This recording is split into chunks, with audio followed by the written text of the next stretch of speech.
Ricardo, esse da esquerda aí, que tem mais tatuagem do que o Francisco. Ah, bom, tá o nome lá embaixo.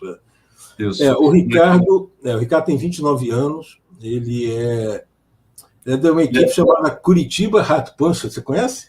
Sim, inclusive ele fazia, falando um pouco que eu cheguei a conhecer o Ricardo pessoalmente, foi ele competindo, creio que quando ele competia no Amador, e ele lutava pela Box Training na época, que chegou a ser associada da Curitiba Hard Punchers, que é a Boxing Training, é uma academia muito tradicional, cheguei a treinar lá também. Eu, inclusive, trouxe aqui para o canal o Vitor Heigert, que é dono da Box Training, já fez live com a gente aqui no Tirando Bandagem, mas acabou que ele agora está treinando na Curitiba Hard Punchers e parece que eles não têm mais essa parceria com a Box Training. Mas é um cara é um cara jovem, tem muita pegada, né? Falando primeiro do Francisco, quero falar primeiro do Francisco. Francisco que ele também, além de lutar boxe, ele luta no MMA, o que é uma característica aí do boxe no Brasil, por não ter o desenvolvimento que tem em outros países, as bolsas, né, os salários que tem em outros países, muitos atletas competem em várias modalidades. Então, o cara compete no MMA, mas compete no kickboxing, no boxe, no jiu-jitsu, pau para toda obra. O que aparecer, o pessoal vai porque tem essa necessidade, né? O Francisco, ele foi lutador de boxe, lutador amador de Muay Thai.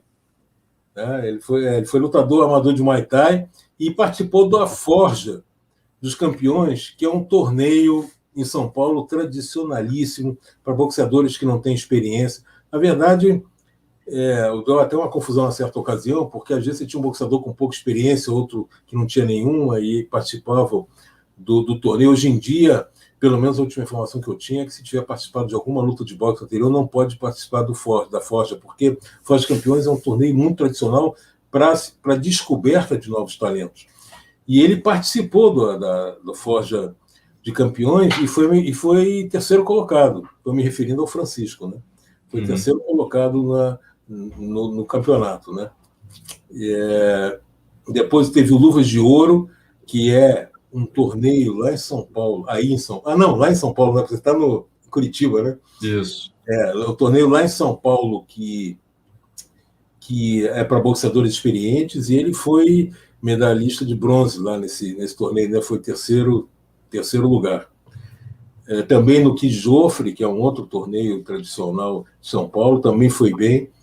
E no boxe profissional, ele tem 2 lutas, né? Uma derrota e um empate. Quer dizer, é um boxeador que não teve, estamos falando do Francisco, né? Um boxeador que no boxe, pelo menos a informação que eu tenho, que ele tem uma derrota e um empate. E no MMA tem um cartel melhor, né? Ele tem 11 lutas com 6 derrotas. Quer dizer, é um atleta que é exatamente aquilo que você falou, está tentando várias modalidades esportivas, né? Isso tem acontecido muito. Existem alguns brasileiros que nem estão voltando para o Brasil, eles estão lutando boxe lá fora. Eu tenho noticiado isso no meu site. Eu estou nominando cada luta deles. E não são boxeadores, alguns são capoeiristas. Mas eles foram para os Estados Unidos, mais de um. E surgiu a oportunidade de lutar boxe, eles treinavam boxe. É claro que acabam não tendo boas performances no boxe, porque não é modalidade, mas eles se obrigaram a lutar outras modalidades para poder sobreviver, né? É exatamente aquilo que você falou. Estou corroborando com o que você falou, Antônio. Quer dizer, é a obrigação que eles têm para poder, de várias modalidades esportivas, de lutar em outras modalidades para ter condição de sobrevivência. Uhum. E, pô, inclusive curioso esse dado que você trouxe, que o Francisco tem 11 lutas. Eu imagino que algumas delas não tenham sido oficiais ou alguma coisa assim, porque eu olhei no Sherdog, que é um site bem reconhecido, eu falava que ele tinha 2 lutas só no MMA. Então... o Sherdog ele tem um posicionamento muito parecido com o do Box Rec no boxe também. Quer dizer, eu não sei exatamente como o que ele considera oficial. Tá? Quer dizer, se ele faz um evento pequeno, mas ele é considerado oficial, porque no Box Rec, às vezes, você tem eventos pequenos que o Box Rec não coloca, porque quem atende no Brasil não foi informado, não concorda que aquele evento aconteça e tal, mas isso não significa que o lutador não tenha lutado naquele evento ou que o evento não tenha acontecido de forma legal. Tá? É que muitas vezes alguns eventos são ilegais. Né? Eu me lembro do evento de MMA, que o ringue era uma parede, tá? Não tinha ringue, era no chão, numa parede, eram duas paredes com dois lados, os outros dois lados eram cordas. Isso é uma coisa que saiu até na televisão.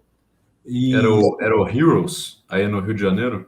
Eu não sei onde é que era. Eu me lembro que eram duas paredes lutando MMA e dois lados de corda. E isso servia para bolsas de apostas no exterior.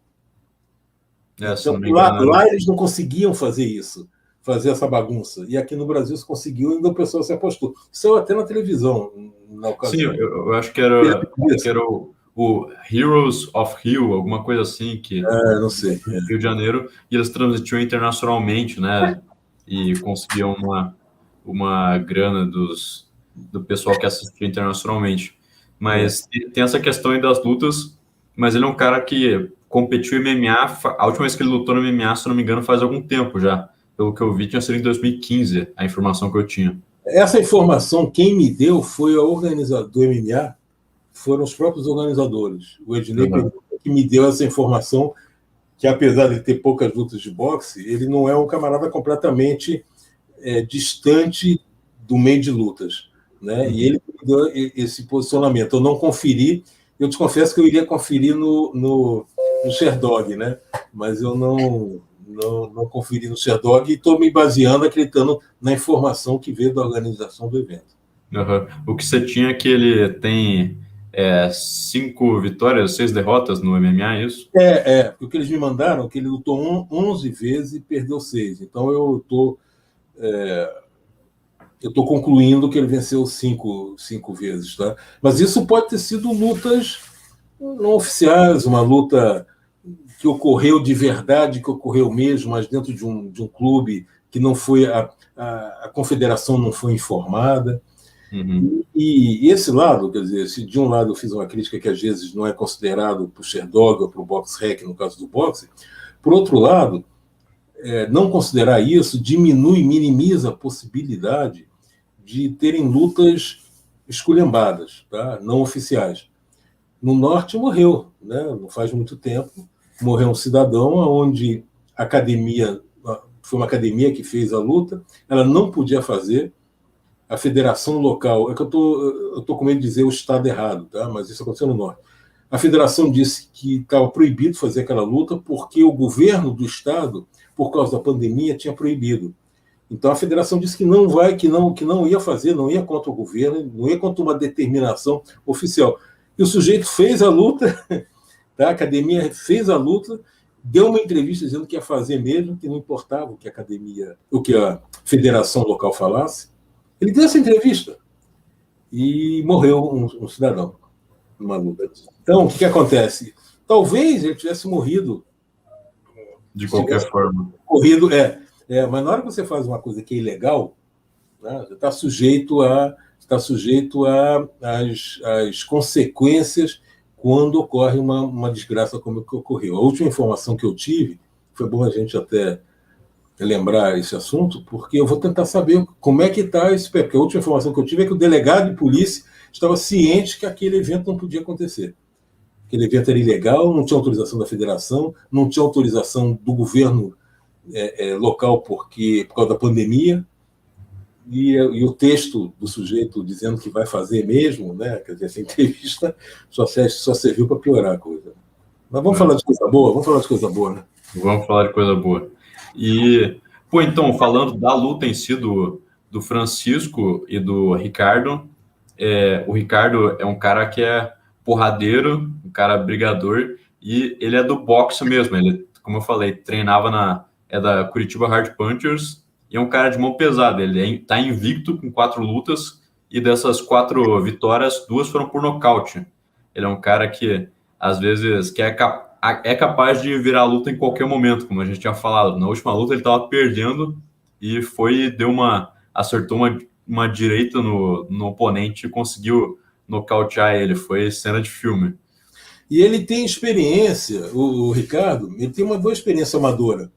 Tá? Ele é um boxeador que, quando amador, fez mais de 54 lutas, mais de 60 lutas. Ele Caramba. fez mais de 60 lutas, venceu 54. Essa informação veio do Paraná para mim. Ele é treinado pelo Cristiano Simões, que é bastante conhecido aí no sul do país, e é um boxeador com mais de 50 vitórias, apesar de ter tido algumas derrotas também. Foi campeão paranaense, inclusive, na época do amadorismo, e disputou competições, ele disputou o Campeonato Paulista, não ganhou, mas disputou o Campeonato Paulista, disputou os Jogos Abertos de São Paulo. Quer dizer, obteve muita experiência.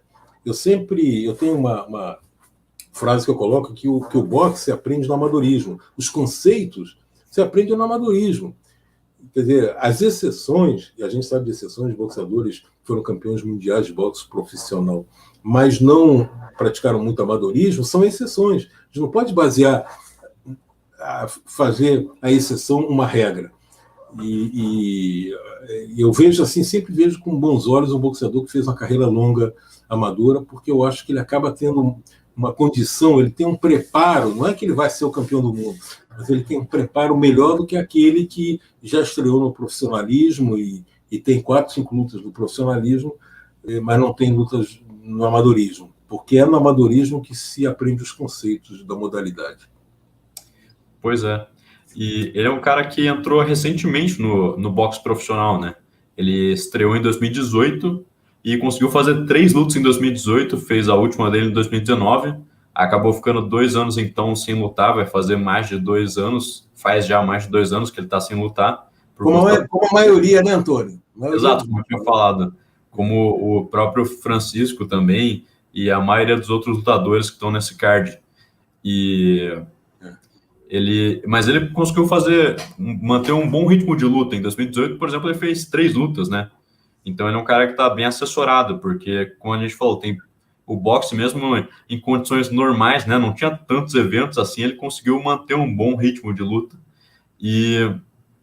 Eu estava falando com ele antes do programa, ele falou que chegou a pensar em desistir, né? Por conta dessa parada prolongada. Ele que é professor de musculação e de esportes, né? De boxe também. E ele estava se sustentando pelo esporte também, pelas aulas, e que, como a gente falou, tinha investido muito nessa carreira, né? Você falou, tinha mais de 60 lutas no amador, e daí depois tinha entrado pro profissional. Então, um cara que tem muita bagagem, né? Ele investiu muito tempo e dedicação nisso, e ele chegou a pensar em desistir. Mas com o Coliseu aí, ele se animou novamente e tá voltando aí, tá? Que é se manter firme. Inclusive, e falando... Pode falar, Daniel. Não. É que eu só ia comentar que é muito difícil para esses atletas você lutar 2, 3 vezes por ano, independentemente do que aconteceu nos últimos 2 anos com a pandemia.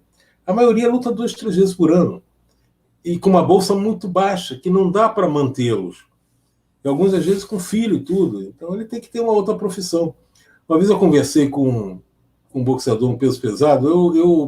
Eu tenho ultimamente tomado um pouco de cuidado para falar os nomes, porque às vezes o sujeito me confidencia uma coisa e eu não sei se ele quer que se torne público. E eu perguntei a ele vinha com 8, 9 derrotas seguidas no exterior, e era um peso pesado que quando ele apareceu, eu disse, nossa, esse cara pode fazer sucesso e tal. E ele virou para mim e falou, Daniel, eu sou pedreiro. Ele me falou isso, eu sou pedreiro. Treino sozinho em casa, tenho um saco de bater em casa. Então, eu chego de noite, cansado. Quando alguém marca uma luta para mim, aí eu vou treinar um pouco ali no saco e tal. Aí surge a oportunidade para ganhar em dólar no exterior, eu não posso recusar.